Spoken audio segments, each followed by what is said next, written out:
Hello and welcome into the show. My name is Greg Huss, and today this is not the Cubs on Deck podcast. This is a watch along, I guess is what you want to call it. Today we're watching all four Cubs minor league games all at the same time. The Cubs major league team was done. I was trying to figure out what I was doing for the podcast this week, and it was going to be just me. So I was like, let's do something a little bit different. I wanted to hop on here live, inspired by the Road to Wrigley show on Marquee Sports Network. I wanted to hop on and while all four Cubs minor league games were going on, just sit here and kind of live react to what's going on and probably answer some questions that people put in the chat. But I am live here on YouTube. I think that I'm getting the notification that I'm not live on Twitter like I thought I was supposed to be.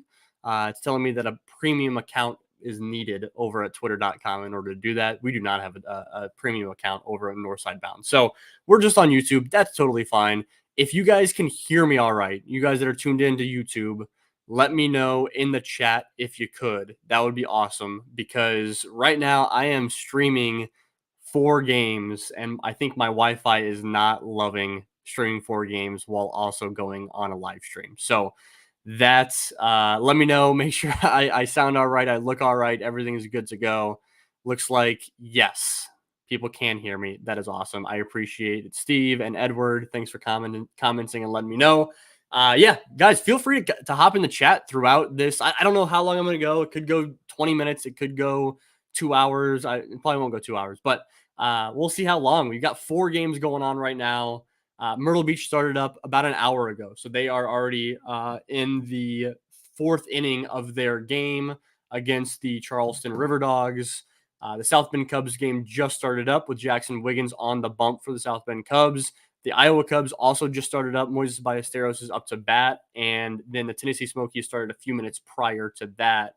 They had Matt Thompson on the mound for them. So, yeah, so just so you guys are aware, I cannot share my screen. We can't all watch on the same stream what I have pulled up here. Obviously, Major League Baseball would not like if I did that. If I gave you guys a free stream to all these different games. However, hopefully you guys have the game up on your end. You can make your pick as to what game you want to have up.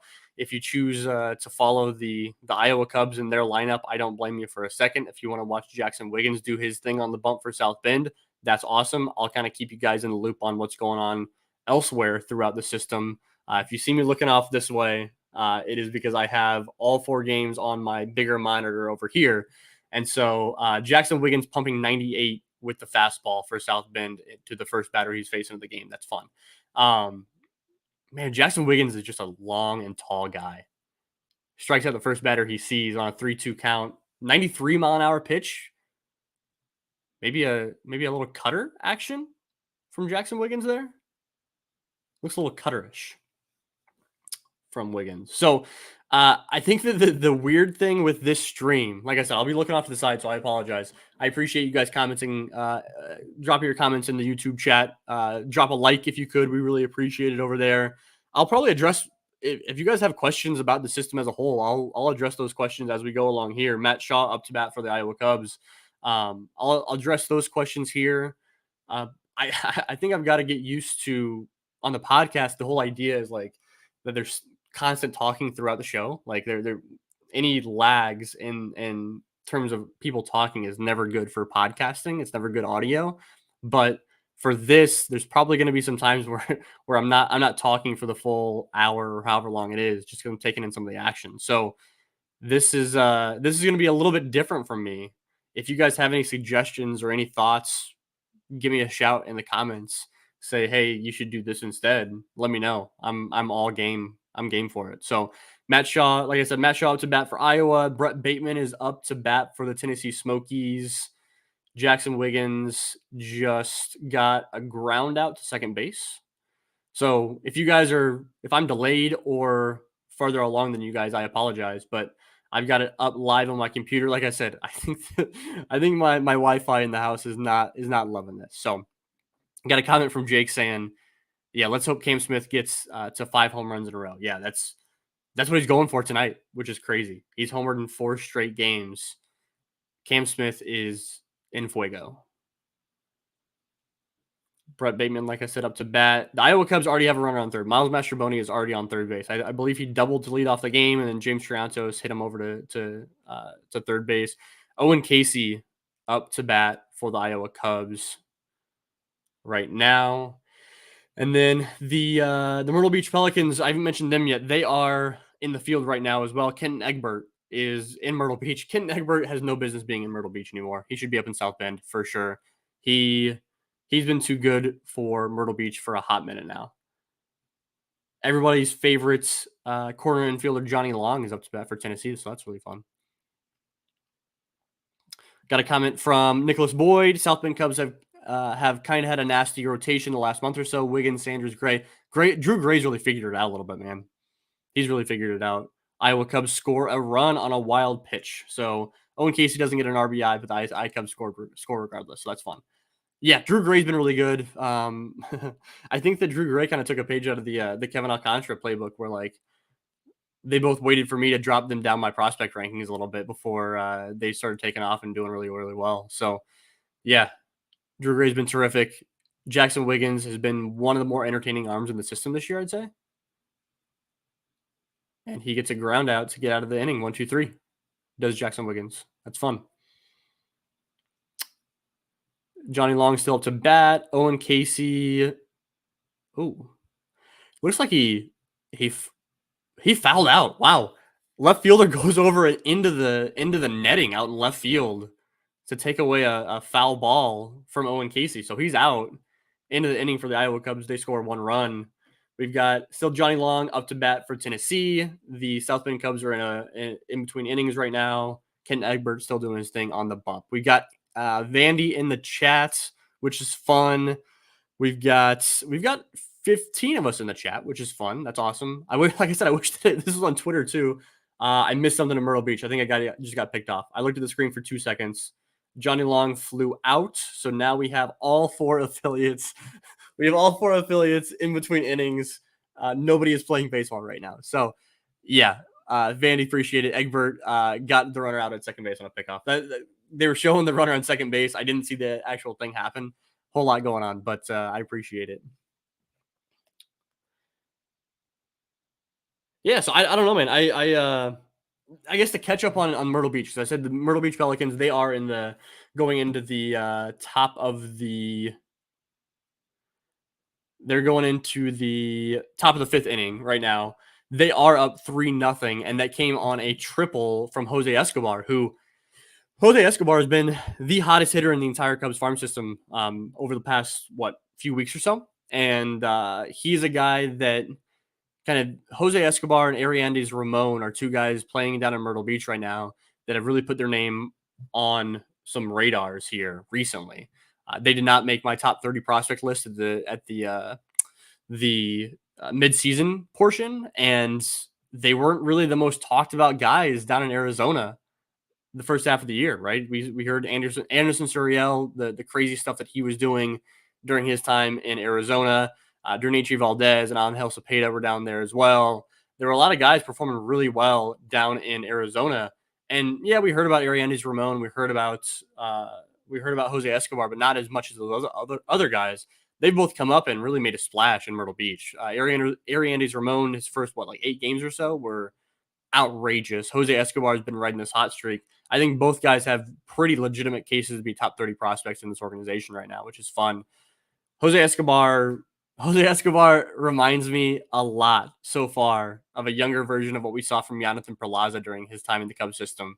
He's got that swing. He's got the frame a little bit like what Jonathan Perlaza did. Obviously, he's a few years younger than what we ultimately saw a lot more of Jonathan Perlaza, because Jonathan kept getting better and better at each stop. So by the time he was up in Iowa, he was an older guy. He was showing off a lot of pop. The body was really filled out. He was really impressive. But I see a lot of Jose Escobar or a lot of Jonathan Perlaza in Jose Escobar. So keep an eye on that. I really like what I've seen from him so far. Christian Hernandez looked like he drew a walk to lead off the game, the bottom of the first for South Bend on a 3-1 pitch, but it's called a strike. Didn't look like a strike to me, but we'll roll with it. We got the Iowa Cubs are in the field now, and Adrian Hauser is on the bump for the I Cubs tonight. So not really prospecty, but worth noting. The Cubs, the I Cubs have gone through a ton of major league vets on their roster. Adrian Hauser is one of the newer ones. Christian Hernandez does draw a walk. Looks like we got comments from Jeremy Smith. Thanks for doing this, Greg. Should be a fun night. It should be fun. Like I said, I don't know how long I'm going to go. We'll go until I'm sick of talking. I don't know. We'll see. D West in the chat. D West is he was the one kind of egging me on to do this. I was like, it might be good to do this. And he's like, hell yeah, do it. So here I am. We got a comment from Jake saying South Bend Cubs are going to be fun offensively in 2025. Yeah, I think that's there's definitely a lot of names that we're going to be watching in South Bend next year, and we're going to say like, okay, are they legit? Like, is the little miniature breakout from them, a la Ariandes Ramon and Jose Escobar, guys like that? Like, how legit were those like little breakouts? Looks like I might have frozen on my screen at least here. My screen is frozen. My Wi-Fi is not liking this.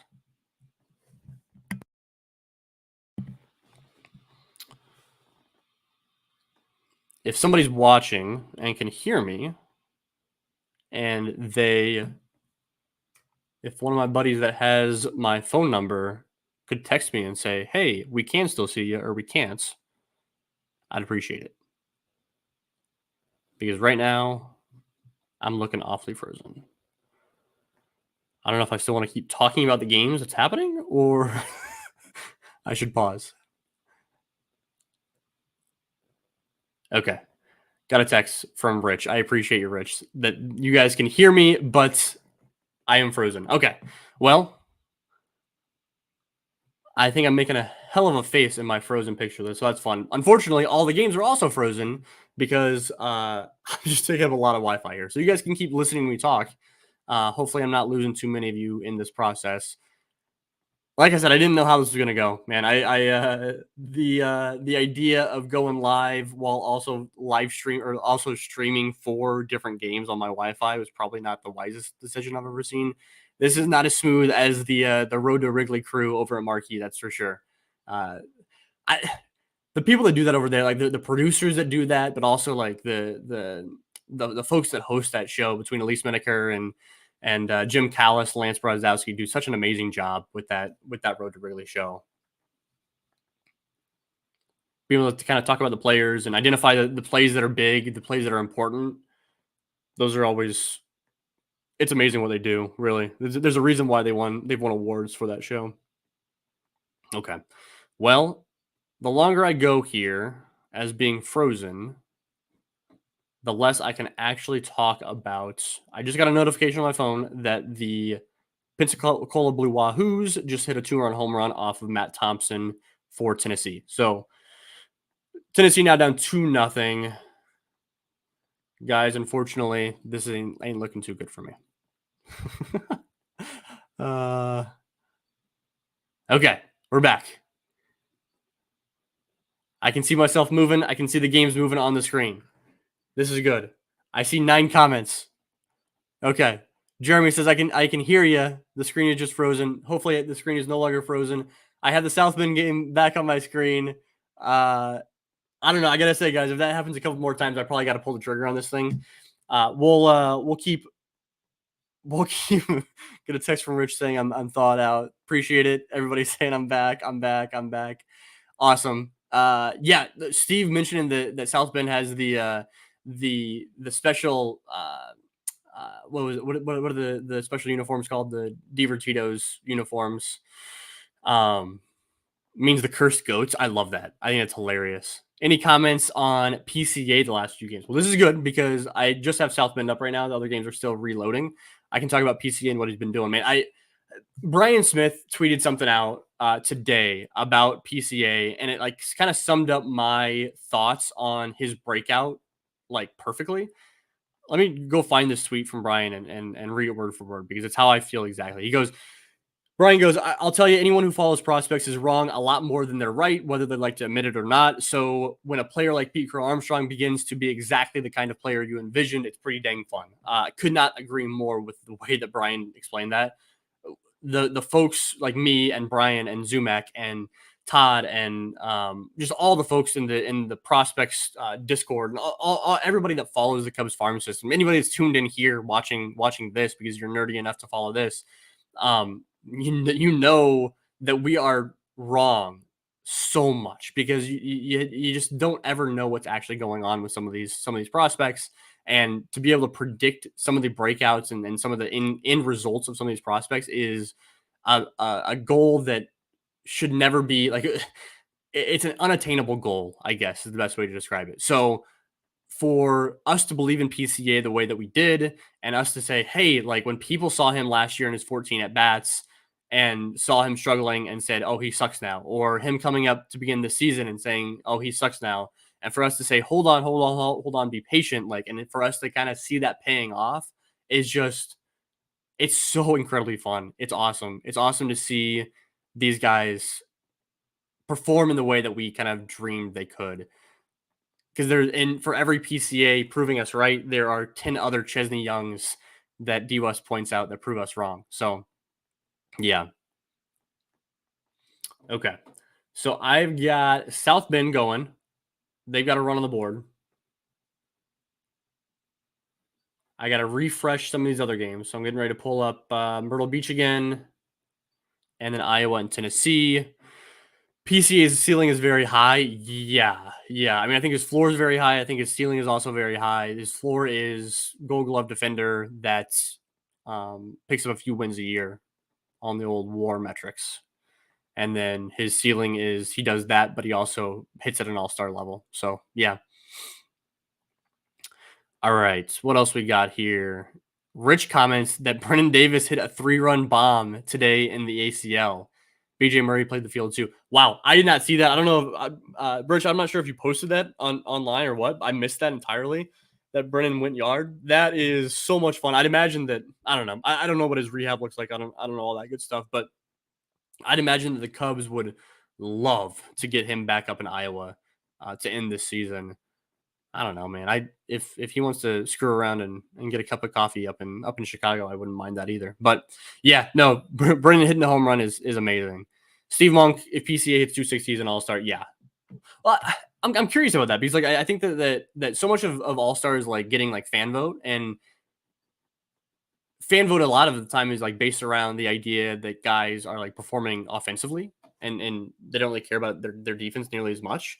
But PCA has such like a big personality and such a fan favorite that I think he would kind of break that mold of being a guy that like needs to hit in order to get fan votes.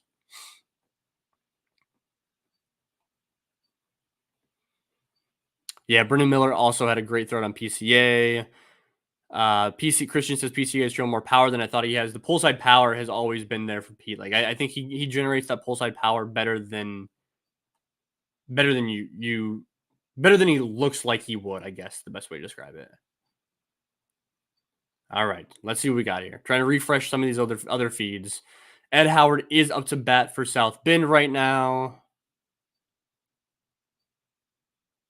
Runners on first and second for South Bend looks like at second base looks like Jacob Wetzel from what I can tell. And they're not showing who's on first base right now. Sorry guys, I'm struggling with some of these feeds here. I appreciate you guys tuning in though. This is something that I'm doing for the first time, like I said. So the fact that you guys are willing to hop into this on the first ever version of the kind of watch along is awesome.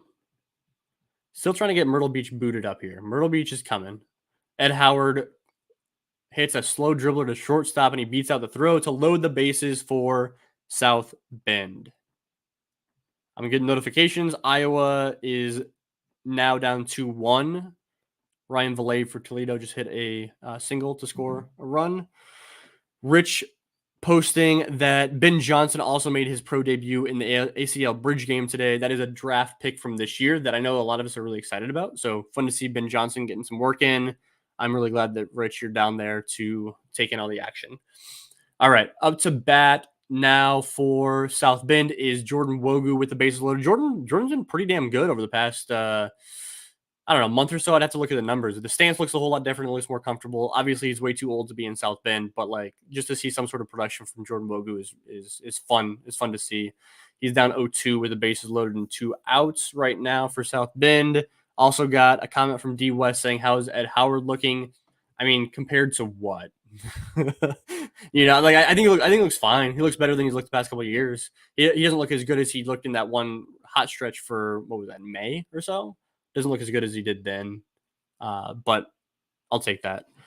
Got a comment from Cole or asking how Cole Franklin's looked this year. Cole Franklin has missed almost the entire year.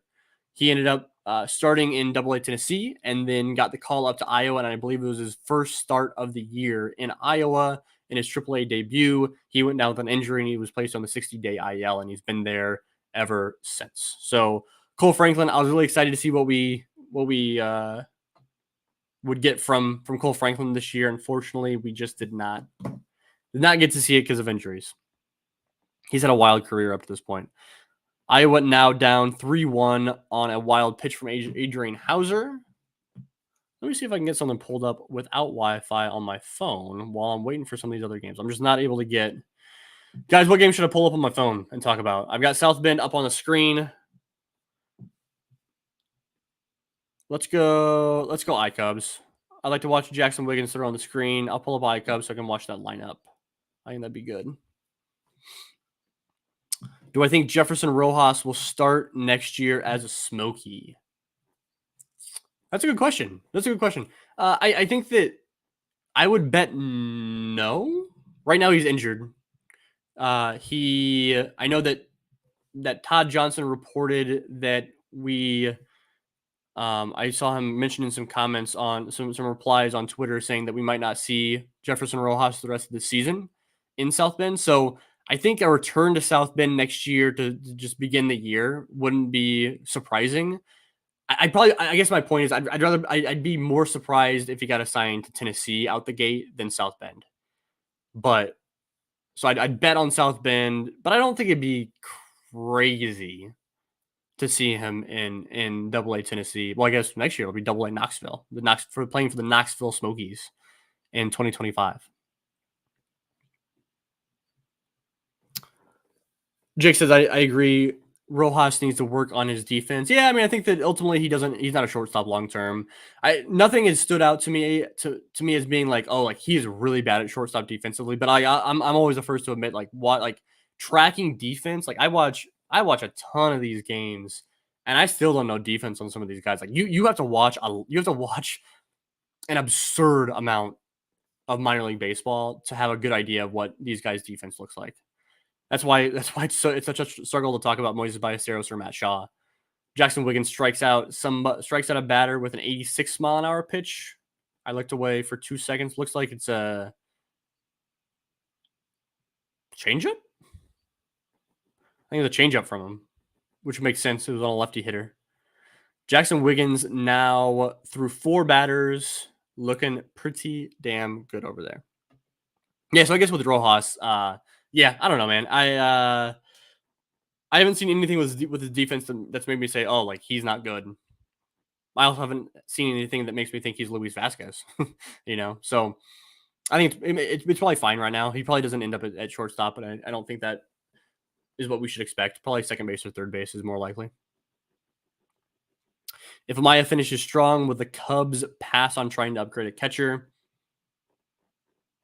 I don't know. I mean, if he keeps doing what he's doing over the past couple months now, I think if you have the chance to upgrade your major league roster, if you have a chance to get a guy like Logan O'Hoppe, you pull the trigger.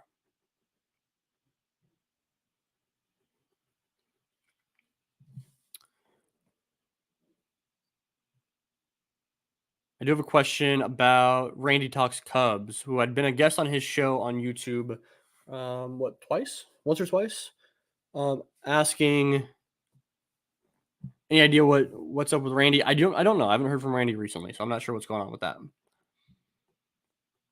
Yeah, down on the farm says saw Rojas on Tuesday. He has a thumb wrap on his left hand. Yeah, Yeah, I think that the Cubs won't push him to come back. I'd imagine. So we probably see him again next year.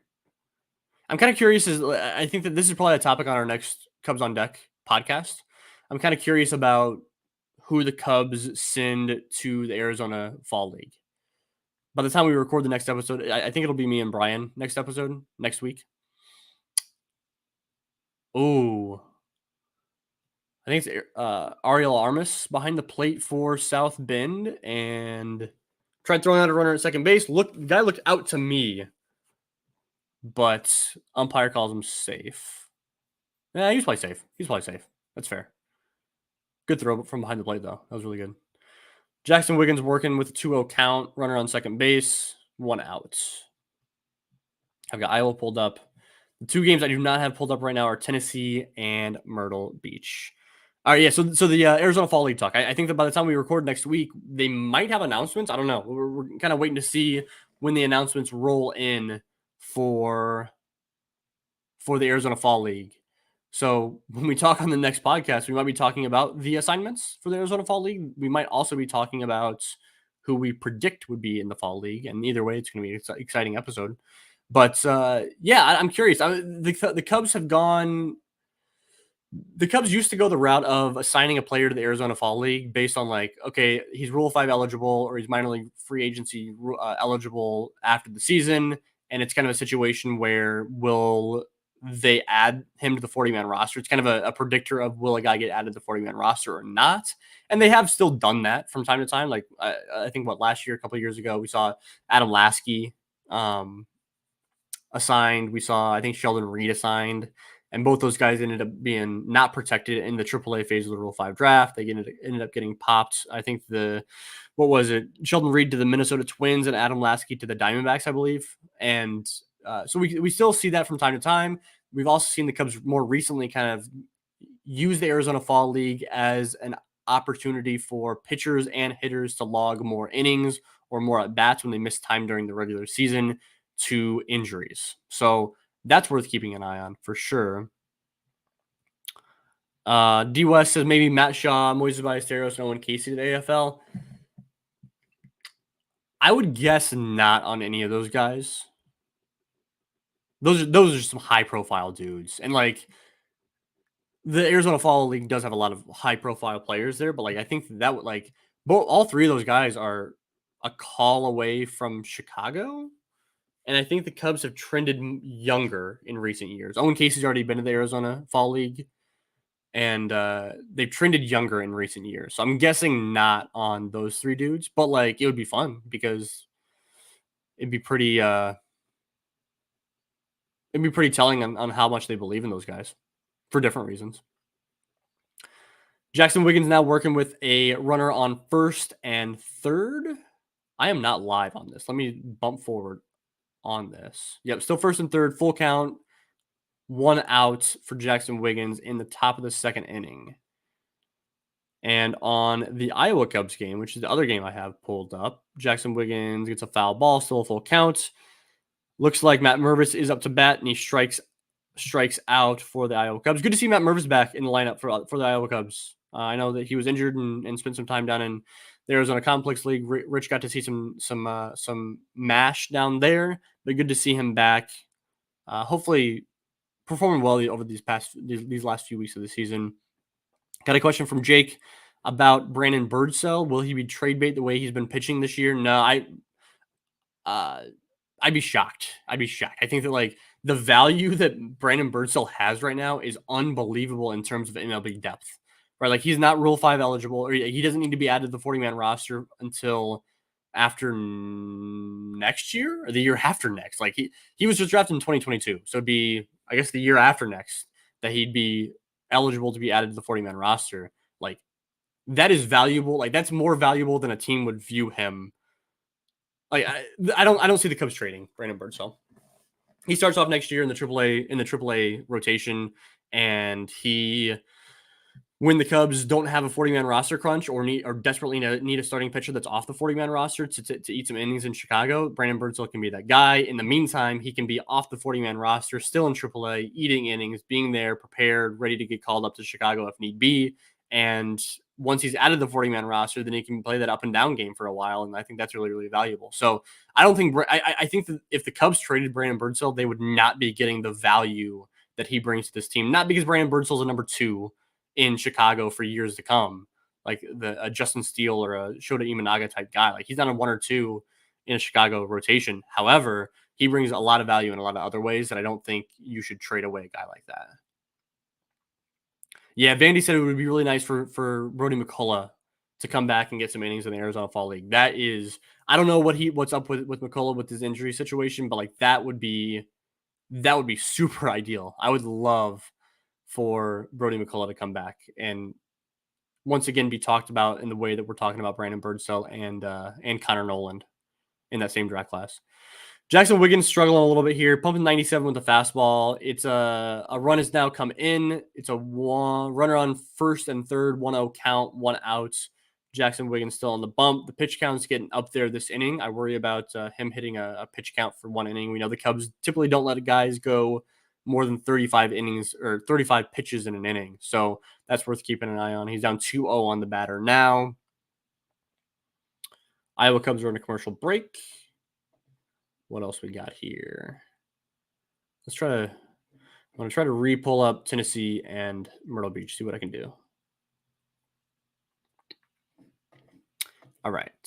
Yeah, Rich mentions that AFL has been more low and high A guys. Yeah, I agree. Mo Baller and Triantos to the AFL.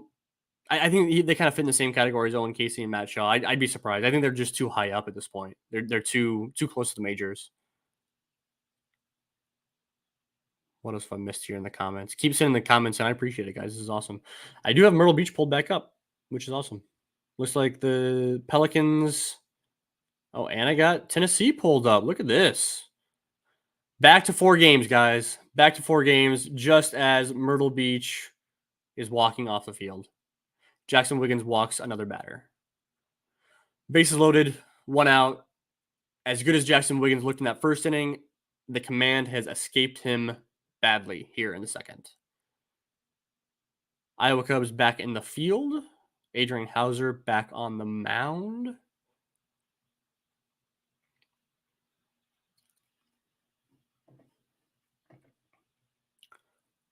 Still talking AFL, AFL here in the comments. They often send freshly drafted players to AFL. No, that's not a really common thing. The Cubs actually sent Carter Trice there last year. The first base, but it was more of like they were working on the catching conversion program for Carter Trice last fall. So that was kind of a unique situation. But no, not typical to see recently drafted guys. You see that every once in a while, but I don't think we should expect to see Cam Smith there this year. What else we got? Jackson Wiggins pumping 95, up 1-2 in the count. Tennessee Smokies rocking their their version of the Tennessee Volunteers, the University of Tennessee uniforms, which as Cubs prospect followers, we love to see reference to other. I don't know. That's weird to me. That concept is really strange. How much they appeal to. I get that they're just outside of Knoxville, and I get that they're going to be in Knoxville next year. But I saw they're having a Christian Moore bobblehead night in Tennessee coming up soon, and that's really weird. Adrian Hauser picks off runner at first. That's our second pickoff of the night. It comes out 2 pickoffs tonight. One in Myrtle Beach and one in Iowa, and we are just half hour into the action. That's crazy.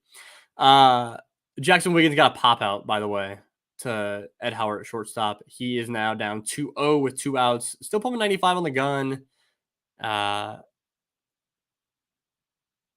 Adrian Hauser gets a ground out. Iowa looking good. All right. What else we got here? Any thoughts on Brett Bateman? Yeah. Brett Bateman is pretty easy to describe. Brett Bateman is really good at making contact. He makes a lot of his bat to ball skills are some of the best in the organization. He can also draw a walk with the best of them. He works counts really, really well.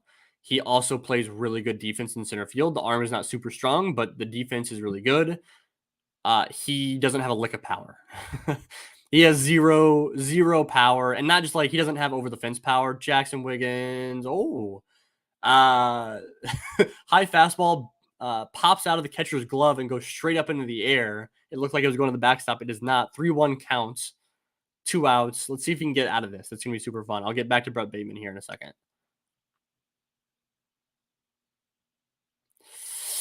Gives him a single. Looks like a 2-run single. Is that Morel? Rafael Morel in center field? Oh, back picks the Armas back picks the runner at second base, so they do get out of the inning. 2-run score. Um, 2-run score off Jackson Wiggins. 3-1. South Bend is down. I'd assume he comes back out for the third inning. The pitch count did get pretty high. I don't have the number off the top of my head here. I'm not sitting here counting while talking with you guys, but the pitch count did get pretty high in that inning, not overall, but just in that inning. So I'd assume that Jackson Wiggins comes back out. Anyways, back to Brett Bateman. Any thoughts on Brett Bateman?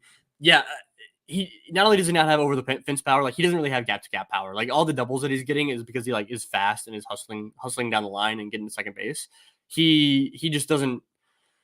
He's a profile that you just got to be really, really careful about, like when you're a prospect follower, right? He's one of my favorite players in the system to watch, but so was Ezekiel Pagan, so was Chesney Young, so was Connor Myers, so were a lot of different players that are like light hitting defense first players or contact oriented players, and so like we just got to be really careful about putting expectations on a guy like Brett Bateman. However, if you want to like watch Brett Bateman and be like, oh, like I really love watching Brett Bateman play baseball, like hell yeah, like he is terrific to watch. Like he's a baseball rat. Like he's everything you want to watch in a baseball player. So super fun.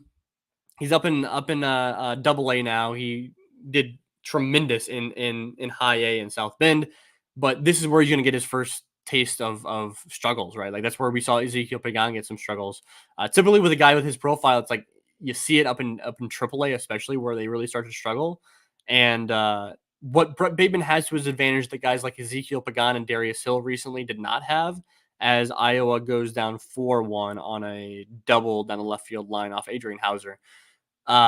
What Brett Bateman has, the Pagan and Darius Hill did not have, is his ability to draw walks. However, that walk rate, whatever it was, 16%, whatever it was in South Bend, that's gonna shrink in Tennessee, and it's gonna shrink even lower in AAA Iowa, because once he gets up to AAA, guys can throw him in the zone. Like you can't just live off of like just having a good eye, because they're gonna fill the zone because they know that they're not gonna get burned uh, on Brett Bateman taking them yard. You know what I mean? So that as that walk rate gets lower, then it's just so dependent on the batting average staying high. So like you've got to have a batting average of 300 plus, like over 300 in order to be good. So that's something to keep an eye on. D West says, what percent of Stephen Kwan is Brett Bateman? Stephen Kwan put up good power numbers in the minors, man. Like, go look at some of his slugging percentages. Now, like, I wasn't tuned in with like how he was getting those slugging percentage numbers. Like, I don't know like how much of it was like over the fence power, how much of it was triples and doubles and gaps to gap power and stuff like that. But Stephen Kwan put up some like slug in the minors, and Brett Bateman doesn't really do that. So, I don't know. Like, Stephen Kwan's an all star. Brett Bateman is like 15% Stephen Kwan. I don't know. Like, it's hard to say. It's hard to say. I don't want to be such a Debbie Downer on Brett Bateman, because like I said, I really like Brett Bateman. I want him to be successful. I have him on the back end of my top 30 prospect rankings for a reason. I think that what he does well, he does very well. His bat to ball skills are very good. His defense is very good. All that good stuff. So, yeah, I don't want to be too down on Brett Bateman, but like I also want to kind of set expectations a little bit. I not in the same way that some folks want to set expectations on Matt Shaw. If you want to read an article about that. Vandy points out that it's Christian Olivo out there in center field for the South Bend Cubs, making that throw to home plate, which showed off a good arm. I like Christian Olivo, man. Like he obviously like he's not like a top 30, top 40, top 50 prospect in the system, but like he's another guy that's like fun to watch. I really like Christian Olivo. He's a really good athlete, playing second base, playing shortstop, playing third, playing center field. I really like that. So, oh, D West, no, I was not referencing Matt Shaw not being a superstar. I'm referencing an article that came out today from a certain blog, basically saying that we got to pump the brakes on Matt Shaw. Which, okay, that's fine. What else we got? The more I talk to people around the DSL, Edgardo De Leon keeps coming up in conversations about a player that has impressed. Yeah, I think there's a lot of just like interesting dudes, right? Like I think that there's a lot of interesting dudes down in Arizona, and a lot of guys that are like not automatic outside of Angel Cepeda and Derniche Valdez, which you've heard about them a whole lot. Arizona and the Dominican Summer League. Fernando Cruz, obviously, down in the Dominican as well. But there's a lot of guys like we'll see how the success down in the Dominican translates up to Arizona, and then the jump from the Dominican to Arizona is huge. The jump from Arizona to Myrtle Beach is obviously huge. I think that just the jumps between levels has gotten more pronounced with the elimination of short season ball just across the board. Yeah, the Cubs have been really, really good at getting athletes in center field, like dating back to like DJ Wilson was a great athlete. Connor Myers was a great athlete. They can just go out there and get some center field or get some balls in center field. But then you also got PCA and Kevin Alcantara. Kevin Alcantara is great out there as well.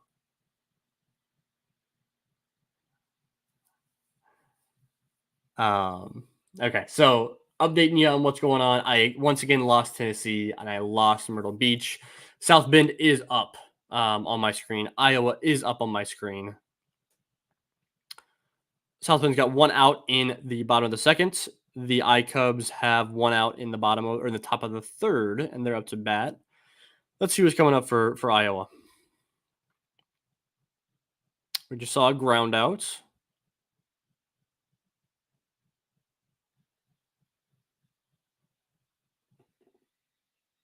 Who we got up here? Sorry. Looking on my phone here.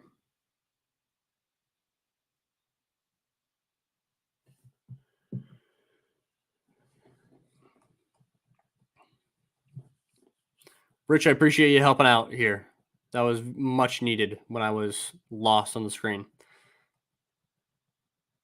Ooh, Christian Hernandez about takes one off the noggin there in South Bend.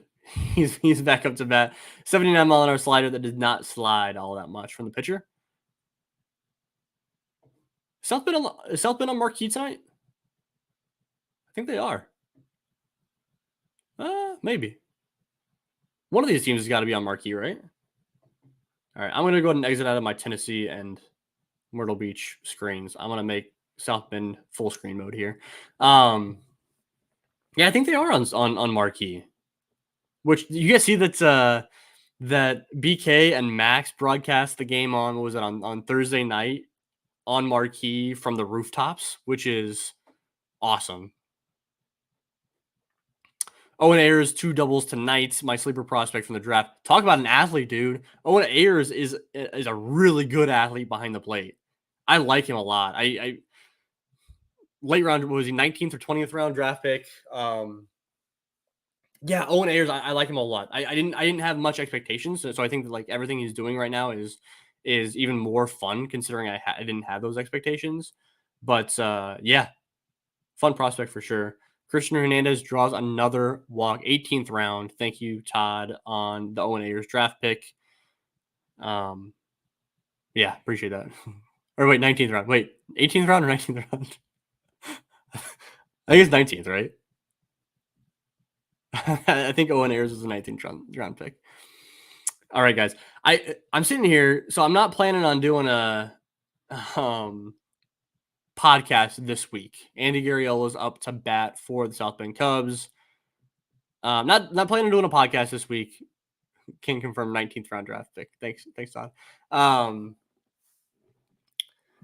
it was going to be another solo episode. I know Greg Zumak did a great job with the solo episode. He did the mailbag episode last week. That was terrific. I didn't really want to do another mailbag episode, like straight up. And so we're going to be podcastless this week, I think, unless I can take this that I'm recording right now and convert this into podcast form, which I am taking questions, so I might be able to convert this into podcast form, but I think it might be a lot of editing that has to happen. There's too much live action that I'm talking about for it to make sense. I think if I pop this on a podcast, I think people will be like, "What the hell are you talking about? Christian Hernandez drawing a walk." I don't really care about hearing that after the fact. So, Yeah, this probably won't be in podcast form unless I can put some work in as far as editing tomorrow. But I think that would take an unreal amount of time to edit this and edit out all the weird live mentions. So Andy Garriola, is it Garriola or Garriola? I think the BK was calling him Garriola. Up to bat for South Bend. We get a fly out for Iowa. They are now done in the top of the third inning. They're going to the bottom of the third. I assume Adrian Hauser is coming back out on the mound. Appreciate you guys tuning in. Still quite a few of you guys in the YouTube live YouTube and chat. If you guys want to post any comments below, that would be awesome. I'd kind of go through those because I unfortunately did lose a couple of the games. I'm just not able to watch all four at one time. My Wi-Fi would not let me have that. So I've decided to lock in on South Bend and Iowa. Those seemed like the most appropriate ones, considering Jackson Wiggins is on the mound for the South Bend Cubs, and the Iowa Cubs have a lineup that consists of Matt Shaw and James Triantos and all the fun players. Andy Garriola has been damn good since he's come to South Bend. I think he's probably pretty happy to get out of Myrtle Beach and that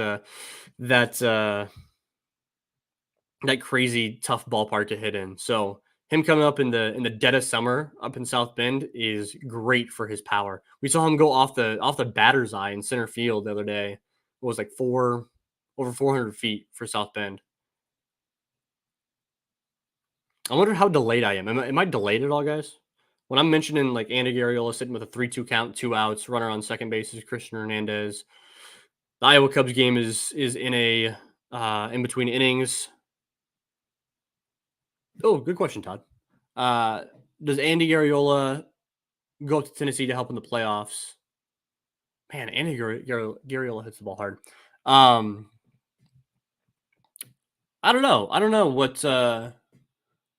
I would. It wouldn't surprise me considering like kind of his profile, but I wouldn't say I like expect it. I'd have to think about the roster. I'd have to think about roster construction a little bit more in order to say that for sure.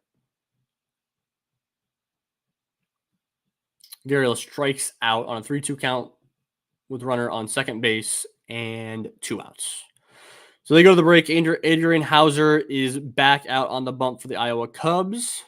We got a comment from Everett saying, I forget the catcher's name who played at ODU. Did I hear that he retired? Yeah, that was Bryce Windham. Bryce Windham retired recently. Did Cam Smith really just homer? Did Cam Smith really just homer? No way. You're kidding me. You are kidding me. He did. Oh my God. Five straight games with a homer for Cam Smith. Holy cow. Oh, he's never. I tweeted the other day. I go. One of these days, I'm going to say that Cam Smith did not homer tonight. But again, this is not one of those days. Holy cow! I can't believe that he just homered again. Dead center field, just dead center field. The home runs have been all kind of like left center to right center, up the middle quite a bit. I think he took one to right field. Yeah, Northside Bound did not jinx that. He's a star. Cam Smith, yeah. I hope that Todd has the Tuesday transactions ready to roll because Cam Smith will not be in Myrtle Beach come Tuesday of next week. I'd imagine he will be up in South Bend. Good Lord. Yeah, probably worth taking Adrian Hauser off my screen for now and pulling up some Myrtle Beach Pelicans action. Holy cow. Yeah. Cam Smith just hit his 5th home run. He hit a home run in 5 straight days. Cam Smith is not from this planet. I can't believe it. I can't believe that he just did that. I saw the first comment from Vandy come up. What he said Cam Smith, just in all caps. I thought he was kidding. I thought you were joking around. Unbelievable. Life is good for Cam Smith. All right, Alfonso Rosario up to bat for Myrtle Beach. Alfonso Rosario maybe no longer up to No, he's still up to bat. Jackson Wiggins back out for the top of the third inning for the South Bend Cubs. Honestly, like nothing as good as Cam Smith hitting a home run in 5 straight days can happen today. We've reached the peak, folks. We've reached the peak. It's all downhill from here. Jackson Wiggins gets a pop up to Ed Howard at shortstop. That's the second one here tonight. Good Lord. I can't believe that. Cam's going to be bat flipping in South Bend soon, like he did against Notre Dame. Alfonso Rosario strikes out into the inning for the Myrtle Beach Pelicans, but not before Cam Smith. 5 home runs, 5 days. The dude is unbelievable. The dude is unbelievable. He got off to that slow start. It's like, oh, like what's going on with Cam Smith? Never fear. Never fear. Cam Smith is unbelievable.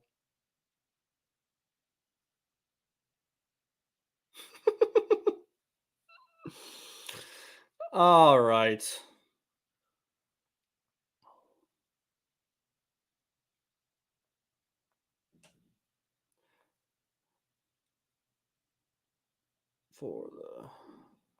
Gotta tweet through it here. That's wild. All right. What do we got about the comments here? Not the most aesthetically pleasing to watch, swing to watch, but it doesn't matter based on how much swing. Yeah, it seems like he's already gone through a little bit of some swing tweaks. Nothing too crazy, but a little bit. Lifting the ball a little bit more, which is good to see.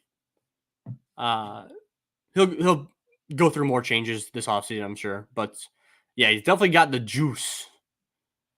He's got the juice for sure. What's a negative? D West. Bringing the vibe down. What could hinder Cam Smith from being that dude? I mean, like, honestly, like he's in high A, or like he's in single A right now. So like I don't know. Like he could strike out a whole lot. He could not be able to play third base the way we think he could. Like a lot. There's 3 more levels that stuff can go wrong. D West.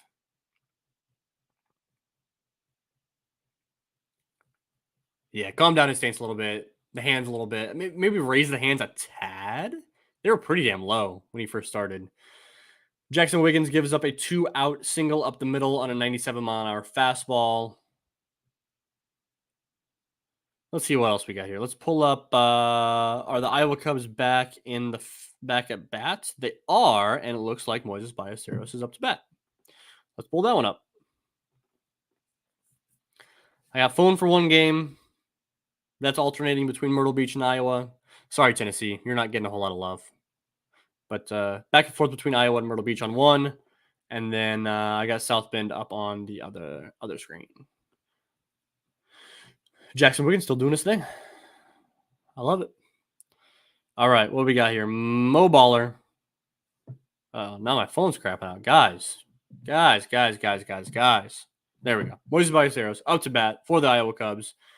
Moises has gone through some growing pains a little bit, which is good, right? Like I think that it's good that he's going through some growing pains, still putting up pretty good numbers over the course of the season and during his time in Iowa, but he's not banging down the door for the major leagues like he once was. I think that at this point it would be more surprising than not if he gets to call up to Chicago. I think I'd not lose my mind, but I think it'd definitely be more surprising if he gets called up. So it's good to see him working through some stuff. That's why you call up a guy at 21 years old up to Iowa, you know.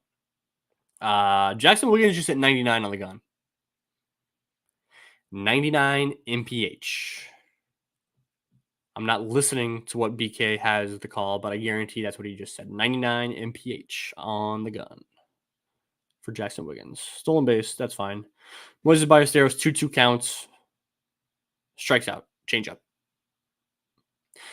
Moises Ballesteros has been having some troubles in terms of swings and missing against four-seam fastballs. That was a right on left changeup that he just swung over the top of, just out of the zone in the dirt. Swung over the top of that. I wonder if that's something he's trying to adjust to, is the fastball. Oh, good play at third base. Good play. Is that Pedro at third base for South Bend?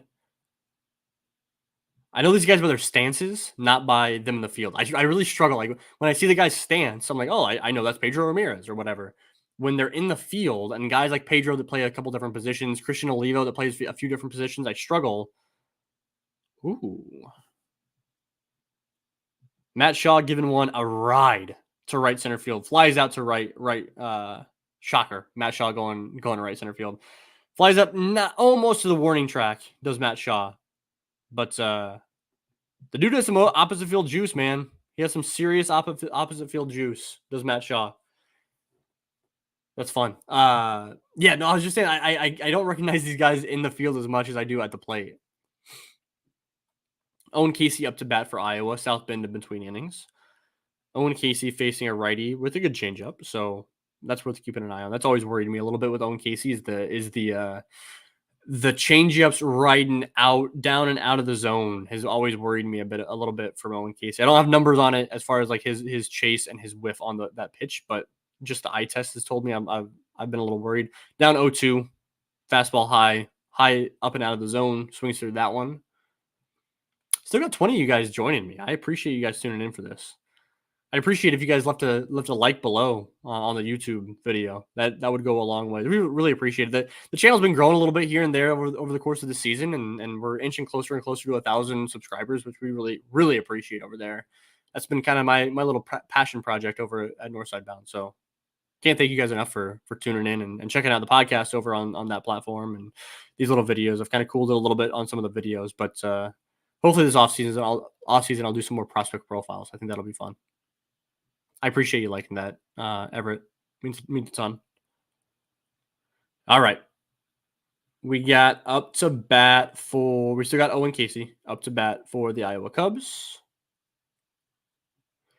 Yeah. Jake, you're absolute. Those pirate pelican uniforms that they're is the hat new? I know they've been rocking the uniform, the jerseys for the past 3-4 years or so, and those are probably my favorite uniforms in the entire organization. Honestly, I think those are sick. I need to get one of those hats for sure. 4 years now for the Pirate Pelican uniforms, says Todd. I feel like Todd, it's kind of appropriate that like I feel like you can be like our resident like historian, which makes sense given your background of the Cubs system. Oh, and Casey's still battling at the plate. You love to see the kid battling, that's for sure. 3-1 count up in South Bend.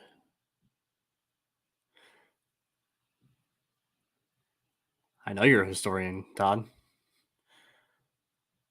Your history skills are more than just American and world history. It's Chicago Cubs minor league baseball history, but they don't teach that in school.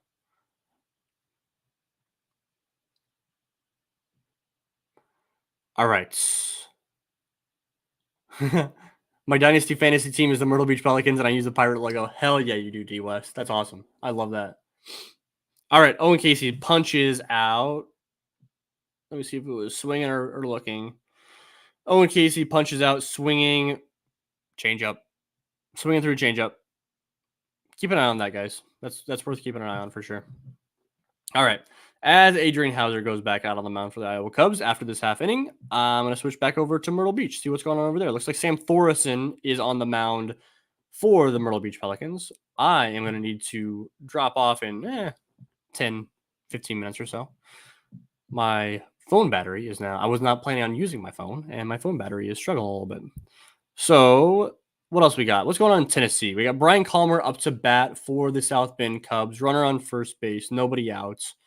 The Tennessee Smokies are facing off against Robbie Snelling is throwing for Pensacola, and Felix Stevens is up to bat. You can't pay me to watch Adrian Hauser. I'm a prospect dude, right? Like I'm not tuning in. No offense to Adrian Hauser. I think he serves a very important role in terms of major league depth. I'm not tuning in for Adrian Hauser, man. Brian Calmer, how's that guy doing? Not well, man. He was injured for a little bit. Not good. Not good for Brian Calmer this year. Striking out a lot, low batting average. power isn't playing enough to make up for a crappy batting average. Um, I yeah, I know that I viewed Johnny Long and Brian Calmer at the end of last year in a very similar light, and I was very careful about not ranking either of those guys in my like top 30, top 40. Like I think I had both of them between 40 and 50, maybe is where I had them ranked. And they've just gone too opposite. Like I think I had Johnny Long over Calmer by a few spots, maybe. But I think it's one of those things where we've seen Johnny Long kind of take off. We've seen Brian Calmer come back to where we kind of more expected him post draft. So just not great from him.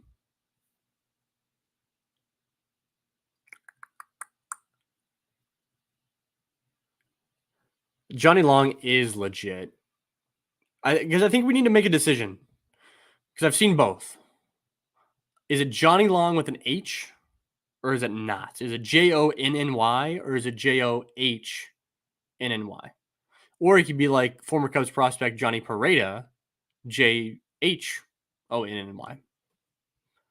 We need to come to a consensus here. D West, are we deciding on Johnny with an H?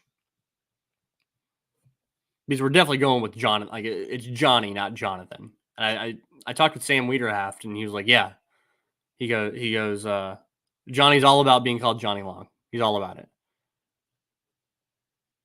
All right.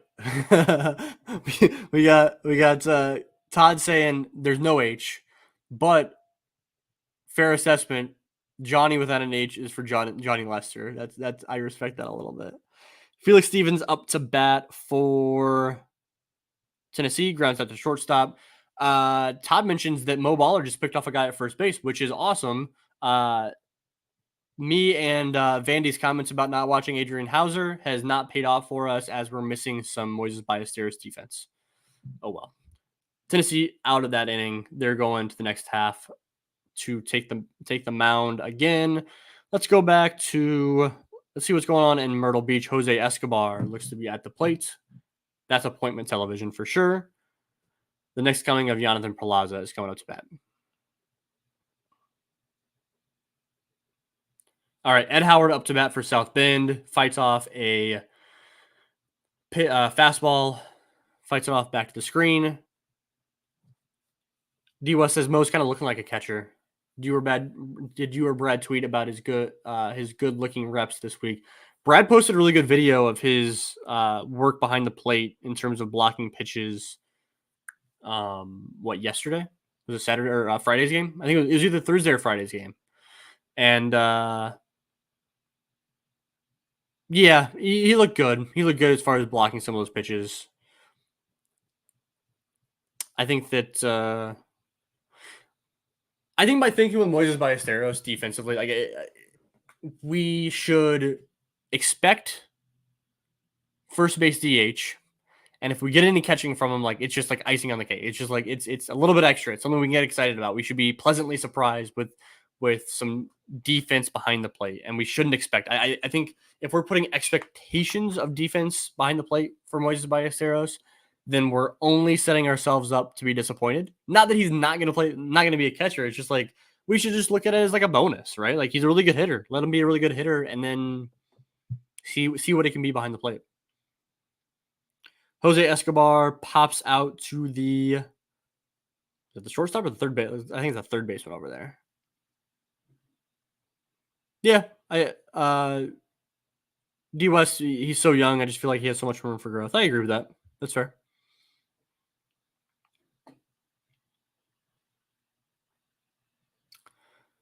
Yeah, I'm curious about this take from Vandy about Mo getting all year next year in AAA to focus on catching. If the bat is too good to be in AAA, if the bat can help the major leagues, then like they're not going to keep him in AAA though. You know, I mean, like he's different than Kyle Schwarber. He's not Kyle Schwarber, but Kyle Schwarber was similar in the fact that like, hey, like we're not gonna like have him work on defense. If this dude can go hit tanks in Chicago, then let's get him to Chicago. Like I don't want to play in third, or I don't want to play in catcher. I don't care where he's playing if he's hitting tanks. And so like if he's hitting next year, he will not be in AAA working on his defense. Now, does that mean they're punting on his defense like long term? No, not necessarily, but it just means that he won't be working on his defense in AAA, I don't think. Ooh, Wiggins back out there gives up a double off the center field wall, it looks like. Oh, yeah, double. That was a really hard hit ball on a middle fastball from Jackson Wiggins. What's going on down here in Myrtle Beach? Fly out to the warning track. Who was it? I missed it.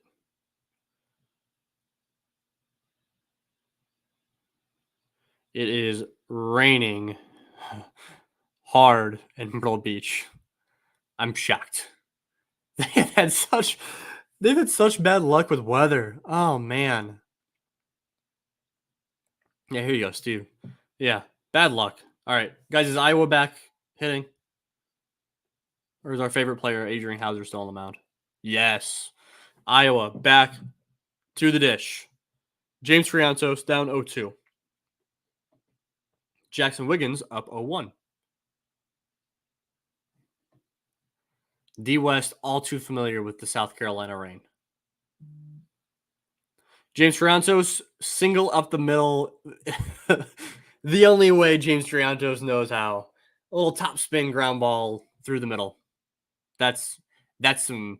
I mean, if you're talking about like a James, like what is James Triantos? Like, what's some signature James Triantos stuff in at the plate? Like it's some duck snort, like little pop ups over the infielders' heads, like kind of dropping not over the infielders' heads, but like dropping just below the outfielders or just in front of the outfielders, and then top spin ground balls up the middle in between second and third. Those are some James Triantos hits. He's really good at it.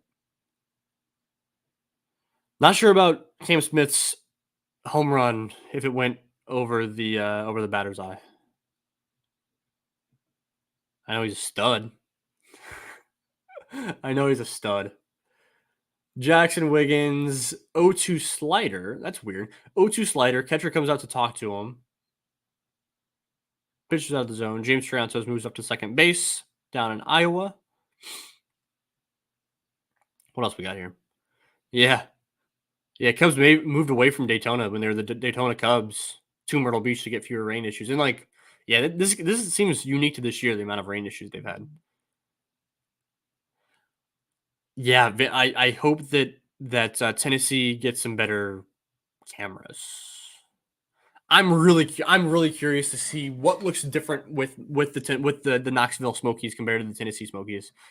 I think it's gonna be really interesting. I think that they're gonna be in the city as opposed to what half an hour out of the city. I think they're gonna have a better draw in terms of like the people that they can hire in, the camera work they can have. The It's a nice stadium. I think the attendance is gonna be even better. Like I think that I'm really excited for some really positive developments with the Knoxville Smokies experience as a whole.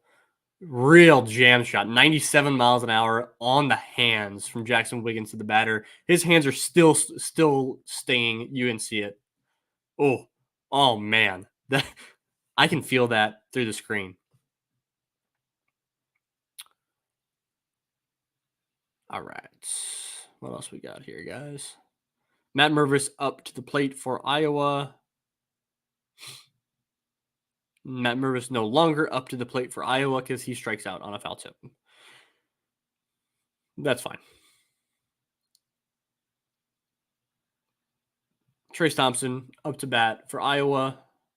One of the few vets in that Iowa lineup, man. Like we talk about the Adrian Hausers, and they have a lot of vet arms, but they're letting the kids play down in Iowa in terms of the position players. So that's exciting. Guys, I think that we're looking at an hour 9 minutes. I think I'm going to let the South Bend and Iowa these innings play out, and then I'm probably going to put a wrap on this live stream. I think at that point we'll probably see Jackson Wiggins pulled from the game, and I can't imagine that. Well, they might let him go for a fifth. I'd have to see his pitch count, which I can't pull up here because I have screens watching games.